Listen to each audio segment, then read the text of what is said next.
Salam sejahtera. Berkenaan dengan soalan-soalan yang ditanya, ini jawapan saya atau pendapat saya. Pertama, apa maksud kesihatan mental dan mengapa penting untuk kita bercakap mengenainya? Kesihatan mental yang baik adalah keadaan di mana kita mampu mengatasi cabaran kehidupan dengan kekuatan dan ketahanan jiwa kita. Ia berfungsi sebagai perisai untuk menghadapi pelbagai rintangan dalam hidup kita yang kerap mendatang. Kesihatan mental yang baik sangat kritikal untuk mencapai kesejahteraan dalam kehidupan seharian kita juga. Soalan yang berikutnya berkenaan dengan kesejahteraan mental dalam keadaan suasana kehidupan kita yang sangat sibuk.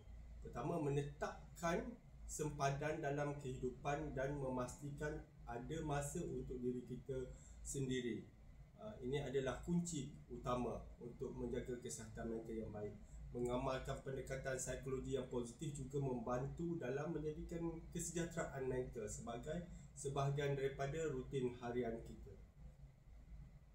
Soalan berikutnya berkenaan dengan malu untuk mendapatkan bantuan. Pendapat saya adalah ketakutan dan rasa malu adalah halangan dari dalam diri kita sendiri sebenarnya. Ini yang perlu kita atasi. Berkongsi masalah emosi akan sebenarnya meringankan beban dan membantu mencegah konflik yang lebih dalam lagi. Seterusnya, dapat membantu mendapatkan bantuan bukanlah satu tanda kelemahan, tetapi adalah satu kekuatan yang ditunjukkan oleh setiap individu itu sendiri. Soalan yang berikutnya berkenaan dengan tanggapan kesihatan mental, kefahaman orang ramai terhadap kesihatan mental.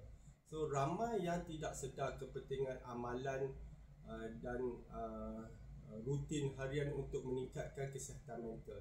Amalan positif harus dipraktikkan untuk meningkatkan daya tahan seseorang terhadap cabaran, terutama dalam era media sosial dan teknologi maklumat. Untuk soalan yang berikutnya berkenaan dengan pengalaman peribadi bercakap berkenaan kesihatan mental. Pengalaman mendengar secara aktif dengan penuh empati tanpa menghakimi boleh mengurangkan tekanan seseorang yang mengalami tekanan perasaan atau tekanan jiwa walaupun dalam krisis emosi yang teruk. Walaupun langkah ini nampak kecil, namun ianya bermakna besar bagi individu yang mengalami atau merasakan dirinya tidak didengari. Apakah harapan saya berkenaan dengan Hari Kesihatan Mental Sedunia?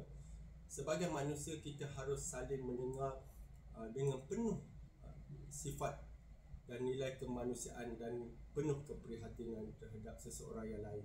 Elakkan menghakimi kerana kita tidak tahu perjalanan kehidupan seseorang itu dan episod suka yang mereka telah lalui dalam hidup mereka. Sebenarnya marilah kita sama-sama memberi sokongan dan harapan agar masyarakat kita, kesihatan mental dalam masyarakat kita adalah berada di tahap yang lebih baik.